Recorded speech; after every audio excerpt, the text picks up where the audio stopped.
إن الحمد لله نحمده ونستعينه ونستغفره ونعوذ بالله من شرور أنفسنا ومن سيئات أعمالنا من يهده الله فلا مضل له ومن يضلله فلا هادي له وأشهد أن لا إله إلا الله وأشهد أن محمدًا عبده ورسوله يا أيها الذين آمنوا اتقوا الله حق تقاته ولا تموتن إلا وأنتم مسلمون يا أيها الناس اتقوا ربكم الذي خلقكم من نفس واحدة وخلق منها زوجها وبث منهما رجالا كثيرا ونساء واتقوا الله الذي تساءلون به والأرحام إن الله كان عليكم رقيبا يا أيها الذين آمنوا اتقوا الله وقولوا قولا سديدا يصلح لكم أعمالكم ويغفر لكم ذنوبكم ومن يطع الله ورسوله فقد فاز فوزا عظيما أما بعد فإن خير الحديث كتاب الله وخير الهدي هدي محمد صلى الله عليه وسلم وشر الأمور محدثاتها وكل محدثة بدعة وكل بدعة ضلالة وكل ضلالة في النار أعوذ بالله من الشيطان الرجيم بسم الله الرحمن الرحيم قاف والقرآن المجيد بل عجبوا أن جاءهم منذر منهم فقال الكافرون هذا شيء عجيب أإذا متنا وكنا ترابا ذلك رجع بعيد قد علمنا ما تنقص الأرض منهم وعندنا كتاب حفيظ بل كذبوا بالحق لما جاءهم فهم في أمر مريج وقال تعالى في موضع آخر يا أيها الذين آمنوا إنما الخمر والميسر والأنصاب والأزلام رجس من عمل الشیطان فاجتنبوه۔ تمام تعریفیں، کبریائی و بڑائی، حمد و ثنا، بزرگی، برتری سب اسی اللہ رب العالمین کے لیے لائق و زیبا ہے جو ہمارا خالق ہے، ہمارا مالک ہے۔ وہی ہے جس نے ہم کو پیدا کیا، وہی ہے جو کھلاتا ہے، جو پلاتا ہے، وہی ہے جو بیماری دیتا ہے اور بیماری کو ختم بھی کرتا ہے، وہی ہے جو زندگی دیتا ہے اور موت بھی دیتا ہے۔ اللہ تبارک و تعالیٰ کے علاوہ زندگی دینا، موت دینا، بیماری دینا، بیماری کو ختم کرنا یہ کوئی اور نہیں کر سکتے، نہ نبی کر سکتے ہیں، نہ ولی کر سکتے ہیں، درگاہ کے پیر بابا کوئی بھی نہیں کر سکتے۔ درود و سلام ہو تمام انبیاء کرام علیہم الصلاۃ پر، خاص کر ہمارے آخری نبی جناب محمد الرسول اللہ صلی اللہ علیہ وسلم پر، جنہوں نے پیاری پیاری باتیں، پیاری پیاری تعلیمات، پیاری پیاری حدیثیں ہم لوگوں کو بتایا۔ اگر ہم ان پر عمل کریں گے تو دنیا میں بھی اور آخرت دونوں جگہ پر ہم کامیاب ہو سکتے ہیں۔ میرے محترم بھائیوں، یہ جو زمانہ ہے یہ زمانہ بڑی تیزی کے ساتھ گزر رہا ہے۔ جس زمانے میں آج ہم موجود ہیں یہ زمانہ بڑی تیزی کے ساتھ گزر رہا ہے۔ ایسا لگ رہا ہے کہ یہاں منٹ جو ہے سیکنڈوں میں، گھنٹے منٹوں میں، دن گھنٹوں میں، ہفتے دنوں میں اور مہینے ہفتوں میں جو ہے گزر جا رہے ہیں۔ ہمارا جو خاتمہ ہے وہ ہونے والا ہے، ہم آخر کار مرنے والے ہیں۔ دوسری طرف قبر ہے کہ منہ کھولا ہوا ہے، اور ہر ایک کا موت کا وقت بھی مقرر ہے۔ ہر ایک کی جو اصلی جگہ ہے قبر وہ بھی جو ہے موجود ہے، مقرر ہے۔ تو یہاں پر عقل مند آدمی وہی ہے جو ان دنوں کے گزر جانے سے پہلے آخرت کی تیاری کر لے، اس دنیا کو دین کے لیے استعمال کرے، وہی آدمی عقل مند آدمی ہے۔ میرے محترم بھائیوں، اللہ تبارک و تعالیٰ نے انسان کو عقل عطا کیا۔ عقل یہ انسان اور جانور کے درمیان فرق کرنے والی چیز ہے۔ یہی عقل ہے جس کی وجہ سے انسان کو اللہ تعالیٰ عزت بخشا، اس کی شان کو جو بڑھایا یہی عقل کی وجہ سے۔ یہی عقل ہے جس کی وجہ سے انسان کو مکلف بنایا گیا کہ تم کو یہ کام کرنا ہے اور یہ کام نہیں کرنا ہے۔ ورنہ آپ دیکھیں گے جانور کو اللہ تعالیٰ نے مکلف نہیں بنایا کہ تم کو یہ کام کرنا ہے، تم کو یہ کام نہیں کرنا ہے۔ کیوں؟ اس لیے کہ ان کے پاس عقل نہیں ہے۔ ہمارے پاس عقل ہے، تو اسی لیے اللہ تبارک و تعالیٰ ہم کو مکلف بھی بنایا۔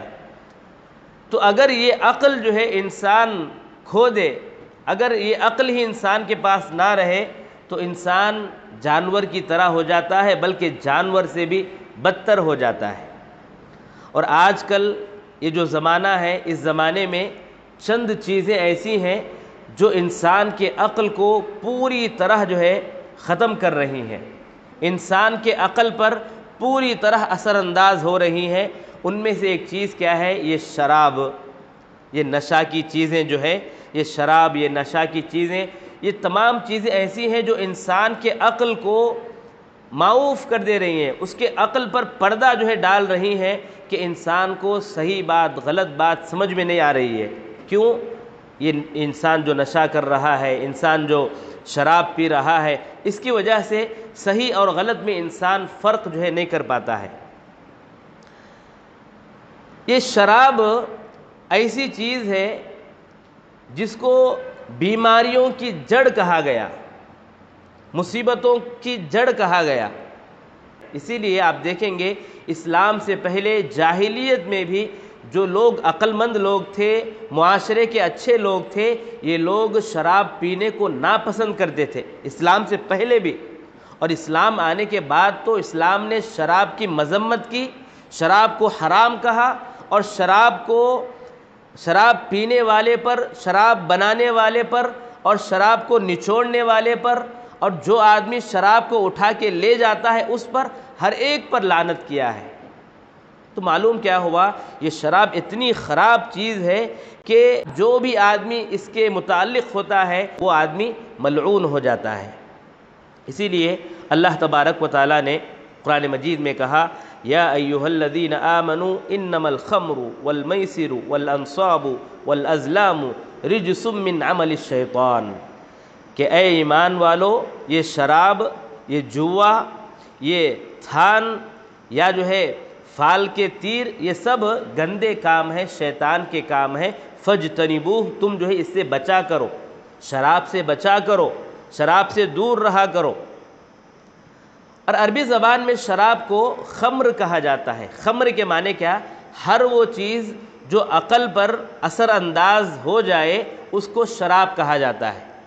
ہر وہ چیز جو عقل پر اثر انداز ہو جائے اس کو شراب کہا جاتا ہے۔ چاہے نام، آج کل نام بدل رہے ہیں کہ یہ جو ہے فلاں نام ہے، فلاں نام ہے، فلاں نام ہے۔ نام کے بدل جانے سے چیز نہیں بدل جاتی، بلکہ شراب شراب ہی رہتا ہے، چاہے نام آپ جو ہے بدلا لو، لیکن شراب شراب ہی رہتا ہے۔ اس میں جو گندگی ہے وہ گندگی باقی رہتی ہے۔ اللہ کے نبی صلی اللہ علیہ وسلم فرماتے ہیں، مسلم کی روایت ہے، کل مسکر خمر وکل خمر حرام، کہ ہر نشہ جو ہے شراب ہے اور ہر شراب حرام ہے۔ یہ جو شراب ہے، اس شراب کے ساتھ ساتھ کئی اور چیزیں ہیں جو نشہ آور چیزیں ہیں، جو نشہ لانے والی چیزیں ہیں، یہ بھی جو ہے شراب میں شامل ہیں، اور یہ بھی انسان کے لیے نقصان دہ ہے۔ کیوں؟ اس لیے کہ یہ نشہ آور چیزیں انسان کے عقل کو جو ہے خراب کر دیتی ہیں، انسان کے جسم کو بیمار کر دیتی ہیں، انسان کے مال کو ختم کر دیتی ہیں، اور انسان کی غیرت کو جو ہے ختم کر دیتی ہیں۔ یہی وجہ ہے کہ آپ دیکھیں گے جو اسلامی ممالک ہیں، اسلامی ملک ہوں یا جو ہے دوسرے غیر اسلامی ملک ہوں، ہر ملک والے یہ کوشش کرتے ہیں شراب یا نشہ والی جو چیزیں ہیں ان کو بین کیا جائے، ان کو جو ہے ان پر پابندی لگائی جائے۔ کیوں؟ اس لیے کہ چاہے وہ اسلامی ملک ہو، غیر اسلامی ملک ہو، یہ سب جانتے ہیں کہ یہ کتنا بڑا نقصان ہے، ایک سوسائٹی پر، لوگوں پر اس کا کیا برا اثر پڑ سکتا ہے، یہ لوگ جانتے ہیں۔ یہی وجہ ہے کہ وہ لوگ اس پر پابندی لگانے کی کوشش کرتے رہتے ہیں۔ اب سوال یہ پیدا ہوتا ہے کہ کیا شراب کا یا نشہ آور چیزوں کا نقصان صرف دنیا تک رہتا ہے یا آخرت میں بھی ہوتا ہے؟ تو نشہ آور چیزوں کا نقصان صرف دنیا تک نہیں رہتا بلکہ آخرت میں بھی ان نشہ آور چیزوں کا باقاعدہ قیامت کے دن بھی اللہ تبارک و تعالیٰ دے گا۔ کیسے؟ مسلم کی روایت ہے، جابر رضی اللہ عنہ روایت کرتے ہیں کہ کل مسکر حرام، ہر نشہ آور چیز حرام ہے۔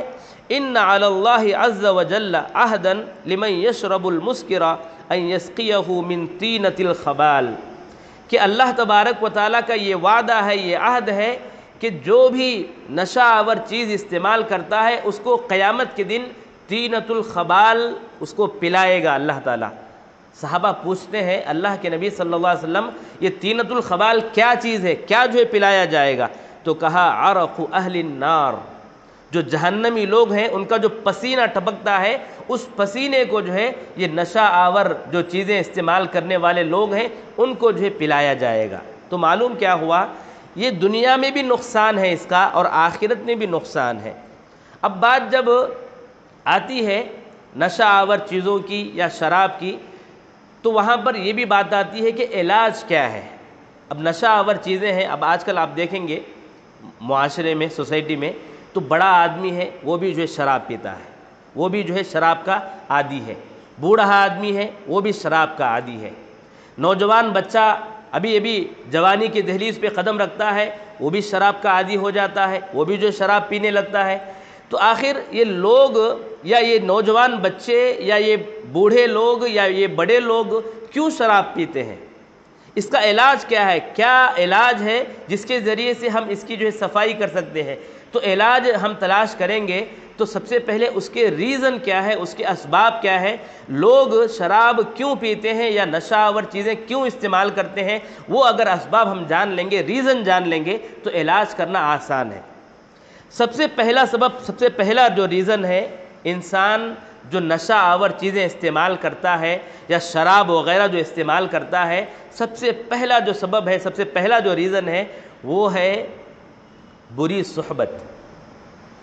انسان اچھا ہوتا ہے، اس کی جو ہے دینداری اپنی جگہ ہوتی ہے، اس کے گھر والے اس کی تربیت اچھے انداز میں کیے ہیں، لیکن وہ جو دوست اس کے ہوتے ہیں، برے دوست، شراب پینے والے دوست، نشہ کرنے والے دوست، خراب دوست، تو یہ جب ان کی صحبت میں رہتا ہے، ان کے ساتھ دوستی کرتا ہے تو ان کے ساتھ رہ کر جو ہے یہ خود تو نہیں چاہتا لیکن ان لوگوں کی صحبت کی وجہ سے یہ بھی جو ہے شراب پینے کا عادی ہو جاتا ہے، یا یہ بھی جو ہے نشہ آور چیزوں کو پینے کا عادی ہو جاتا ہے۔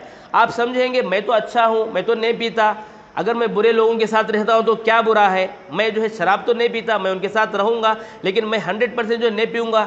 لیکن کیا ہوگا، آپ جب اپنے دوست کو دیکھیں گے 1 2 3 4 بار جب وہ پیتا رہے گا تو شراب کی جو قباحت ہے وہ قباحت آپ کے دل سے نکل جائے گی، آپ کو کیا معمولی ہو جائے گا، کہ چائے کی طرح ہو جائے گی، آپ جو کیا سمجھیں گے یہ تو معمولی چیز ہے۔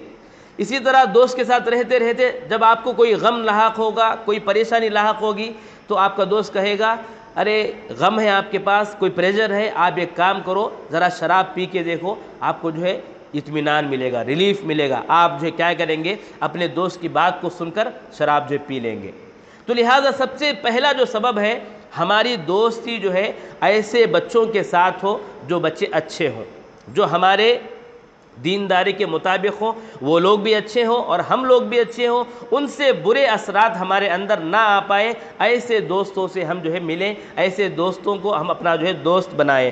جو خراب دوست ہیں ان کو ہرگز دوست نہ بنائیں۔ اللہ کے نبی صلی اللہ علیہ وسلم حدیث میں فرماتے ہیں کہ مثل الجلیس الصالح والسوء كحامل المسك ونافخ الكير فحامل المسك اما ان يجزيك واما ان تبتاع منه واما تجد منه ريحا طيبة والنافخ الكير إما أن يحرق ثيابك وإما أن تجد ريحا خبيثة۔ کیا ہے کہ اچھے دوست کی مثال عطر جو آدمی بیچتا ہے اس کی طرح ہے۔ اگر آپ اس کو دوست بنائیں گے جو عطر بیچتا ہے تو اس کے پاس بیٹھیں گے تو ہو سکتا ہے آپ عطر جو ہے خرید لیں، یا نہیں کم سے کم وہاں پر بیٹھنے کی وجہ سے آپ کیا کریں گے، اس کی خوشبو سے جو ہے آپ مستفید ہو جائیں گے، خوشبو کم سے کم آپ کو آئے گی، اچھے دوست کی صحبت میں رہنے کی وجہ سے عطر کی خوشبو پا لیے، آپ گھر کو چلے گئے۔ اس کے مقابلے میں اگر آپ کا دوست لوہار ہے، جو لوہا کا کام کرتا ہے وہ ہے، آپ اس کے پاس جا کے بیٹھیں گے تو کیا ہوگا، یا تو آپ کا کپڑا جلے گا، سوراخ وغیرہ پڑیں گے، یا آپ کا کپڑا جو ہے کالا ہو جائے گا۔ تو ایسے دوست کیوں اپنانا جس سے آپ کو نقصان ہے؟ ایسے دوست کیوں نہ اپنائیں جن سے آپ کو فائدہ ہو، بلکہ آپ کو جو ہے ان سے نیک سیکھ جو ہے ملتی ہو؟ ایسے دوستوں کو اپنانا چاہیے۔ اور ماں باپ کو بھی چاہیے کہ ماں باپ کو بھی اپنے بچوں کو ہمیشہ جو ہے تربیت کرتے رہیں، سمجھاتے رہیں کہ اچھی صحبت جو ہے آپ رکھو، کیونکہ اب بچہ جو ہوتا ہے، چھوٹا بچہ ہوتا ہے، یہی بچہ آئندہ جو ہے ہمارے بڑھاپے میں کام آئے گا۔ یہی بچہ جو ہے کل کچھ سامان لانا ہے، ابا کا سہارا بننا ہے، ابا کا ریٹ ہینڈ بننا ہے، تو یہی بچہ کام آئے گا۔ اگر اس بچے کی صحیح تربیت ہوئی تو یہ بچہ دنیا میں بھی کام آئے گا، اور مرنے کے بعد بھی اگر وہ بچہ نیک ہے، اپنے ماں باپ کے لیے دعا کرتا ہے، تو اللہ تعالیٰ اس کے دعا کو ان ماں باپ کے لیے قبول کرتا ہے۔ تو بچوں کو جو ہے تربیت کرنا یہ بھی جو ہے ماں باپ کی ذمہ داری ہے۔ تو لہٰذا بری صحبت سے آپ بچیں، انشاءاللہ شراب اور نشہ آور چیزوں سے آپ دور رہیں گے۔ دوسرا جو ریزن ہے، دوسرا جو سبب ہے انسان شراب جو پیتا ہے، اس کا دوسرا ریزن کیا ہے؟ انسان چھوٹی چھوٹی چیزیں، نشہ آور چیزیں جو ہے استعمال کرتے رہتا ہے۔ جیسا مثال طور پر بیڑی ہے، سگریٹ ہے، یا جو ہے کھینی وغیرہ، گٹکا وغیرہ، یہ سب چھوٹی چھوٹی چیزیں ہیں جو نشہ کی چیزیں ہیں۔ یہ انسان استعمال کرتے کرتے اور بھی آگے بڑھ کر جو ہے شراب تک پہنچ جاتا ہے۔ تو لہٰذا آپ جو مین راستہ ہے جو شراب کی طرف لے جانے والا ہے، اسی کو آپ اگر ختم کر دیں گے، جڑ ہی کو آپ ختم کر دیں گے، تو آپ شراب تک نہیں پہنچ پائیں گے، اور نشہ آور چیزوں سے آپ جو ہے کیا کریں گے؟ دور رہیں گے، اپنے آپ کو بچا کے رکھیں گے۔ یہ دوسرا سبب ہے۔ تیسرا جو سبب ہے انسان شراب کیوں پیتا ہے یا نشہ آور چیزیں کیوں پیتا ہے؟ مصیبت سے بچنے کے لیے انسان جو ہے شراب پیتا ہے۔ مصیبت کیا؟ اب ایک طالب علم ہے، ایک اسٹوڈنٹ ہے، اس کے سر کے اوپر جو ہے اب امتحانات ہے، امتحان 1 مہینہ یا 15 دن 20 دن جو ہے امتحان لکھنا ہے۔ اب وہ کیا کرتا ہے بچہ؟ امتحان لکھنا ہے تو اس کو ایک پریشر، ایک جو ہے دباؤ رہتا ہے، امتحان لکھنا ہے، ہمیشہ پڑھو پڑھو پڑھو۔ تو اب یہ پریشر کو ہٹانے کے لیے بچہ کیا کرتا ہے؟ کچھ ریلیف ہو جائیں گے بول کے سگریٹ جو ہے استعمال کرتا ہے، شراب جو ہے استعمال کرتا ہے، یا نشہ آور چیزیں استعمال کرتا ہے۔ یا کوئی آدمی ہے جو غم میں مبتلا ہے، کسی بھی سبب، گھر میں انتقال ہوا اس وجہ سے، یا گھر میں جو ہے اس کو جاب نہیں مل رہا اس وجہ سے، یا جو ہے اپنے گھر میں کوئی پریشانی ہے اس وجہ سے، کوئی بھی ایک پریشانی جو ہوتی ہے انسان کو، اس غم میں مبتلا رہ کر انسان کیا کرتا ہے؟ ذرا ریلیف ہونے کے لیے یہ نشہ آور چیزوں کا، شراب کا استعمال کرتا ہے۔ تو یہ بھی کیا ہے؟ انسان کے لیے نقصان دہ ہے۔ کبھی کیا ہوتا ہے انسان کو نیند نہیں آتی، راتوں میں نیند نہیں آتی، نیند لانے کے لیے شراب کا یا جو ہے نشہ آور چیزوں کا استعمال کرتا ہے۔ تو اس کا علاج کیا ہے؟ آپ جو صحیح علاج ہے ڈاکٹر کے پاس جائیں، وہاں سے جو دوائیں ہیں وہ دوائیں لیں، اس کو استعمال کریں۔ اس کے بجائے آپ جو ہے ایک مصیبت سے بچنے کے لیے ایک اور بڑی مصیبت کو اپنا رہے، اور بڑی مصیبت کو مول لے رہے ہیں، تو یہ انسان کی عقل مندی نہیں ہوئی کہ انسان جو ہے چھوٹی مصیبت سے بچنے کے لیے بڑی مصیبت جو ہے اپنے سر میں جو ہے لے رہا ہے۔ تو ایک تیسرا سبب ہے انسان پریشر کی وجہ سے، دباؤ کی وجہ سے، یا جو ہے انسان غم کو ہلکا کرنے کے لیے، یا انسان جو ہے اپنے ٹینشن کو ختم کرنے کے لیے، یا جو ہے رات میں نیند لانے کے لیے اس شراب وغیرہ نشہ آور چیزیں استعمال کرتا ہے۔ اس سے بھی جو ہے بچنے کی ضرورت ہے۔ اسی طرح ایک اور سبب ہے، ایک اور ریزن ہے، وہ ہے کم ایمان کا ہونا، ایمان میں کمزور ہونا۔ آدمی کیا کرتا ہے؟ ایمان میں کمزور ہوتا ہے تو کیا سوچتا ہے؟ مجھے ریلیف کب ملے گا؟ میں شراب پیوں گا، سگریٹ پیوں گا، بیڑی پیوں گا، تبھی مجھے ریلیف ملے گا۔ حالانکہ اگر وہ قرآن پڑھے گا، ذکر کرے گا، اللہ کو یاد کرے گا، دین اسلام پر چلے گا، تو اس کو ریلیف ملے گا، ضرور ملے گا۔ لیکن انسان کیا کرتا ہے؟ الٹا جو راستہ ہے وہ اختیار کرتا ہے۔ تو اس طرح بھی انسان، ایک ریزن یہ بھی ہے کہ وہ اس کا ایمان کمزور ہونے کی وجہ سے وہ کیا کرتا ہے؟ شراب کا عادی جو ہے ہو جاتا ہے۔ اسی طرح ایک اور سبب، ایک اور ریزن، آخری جو ریزن ہے وہ یہ ہے کہ انسان جب خالی رہتا ہے، جاب نہیں ملا، بچہ جو ہے پڑھا ہوا ہے، پڑھ کے جو ہے جاب نہیں ملا، یا جو ہے ابھی تلاش کر رہا ہے، کام وغیرہ تلاش کر رہا ہے، نہیں پڑھ پایا، تلاش کر رہا ہے، خالی ہے، تو خالی جب اوقات میں انسان رہتا ہے تو ایسے خالی اوقات میں انسان کو جو ہے غلط خیالات آتے ہیں، شیطان جو غلط خیالات ڈال کے ان شراب کا یا جو نشہ آور چیزوں کا عادی جو ہے انسان کو بنا دیتا ہے شیطان۔ تو لہٰذا خالی اوقات اپنے آپ میں نہ آنے دیں، اپنے آپ کو بزی رکھیں، کسی نہ کسی چیز میں بزی رکھیں۔ امام شافعی رحمہ اللہ فرماتے ہیں کہ الوقت کالسیف، وقت جو ہے، ٹائم جو ہے، یہ تلوار کی طرح ہے، اگر جو ہے آپ اس کو نہیں کاٹیں گے تو وہ آپ کو کاٹ دے گا، یعنی آپ استعمال کر لیے اس کو، آپ کو جو ہے فائدہ ہوتا، اگر آپ اس کو صحیح استعمال نہیں کیے تو آپ کو جو ہے نقصان کر کے چھوڑ دیتا ہو۔ تو لہٰذا خالی اوقات اپنے آپ میں نہ آنے دیں، بلکہ اپنے آپ کو ہمیشہ کسی نہ کسی چیز میں بیزی رکھیں۔ یہ چند چیزیں ہیں جن کی وجہ سے انسان جو ہے شراب کو یا نشہ آور چیزوں کو استعمال کرتا ہے۔ اللہ سے دعا ہے اللہ تبارک و تعالی مجھے اور آپ کو بولنے اور سننے سے زیادہ عمل کی توفیق عطا فرمائے۔ اللہ تبارک و تعالی مجھے اور آپ کو نشہ آور چیزوں سے بچنے کی توفیق عطا فرمائے۔ اللہ تبارک و تعالی ہم کو، ہمارے بچوں کو، ہمارے جو ہے خاندان والوں کو، مسلمان بھائیوں کو اللہ تعالیٰ جو ہے شراب اور نشہ آور چیزوں سے بچائے۔ اللہ تبارک و تعالیٰ جو صحیح راستے ہیں ریلیف ہونے کے، دباؤ کو ختم کرنے کے، یا جو ہے اپنے ٹینشن کو ختم کرنے کے جو صحیح راستے ہیں ان کو اپنانے کی توفیق عطا فرمائے، اور جو غلط راستے ہیں ان راستوں سے بچنے کی توفیق عطا فرمائے۔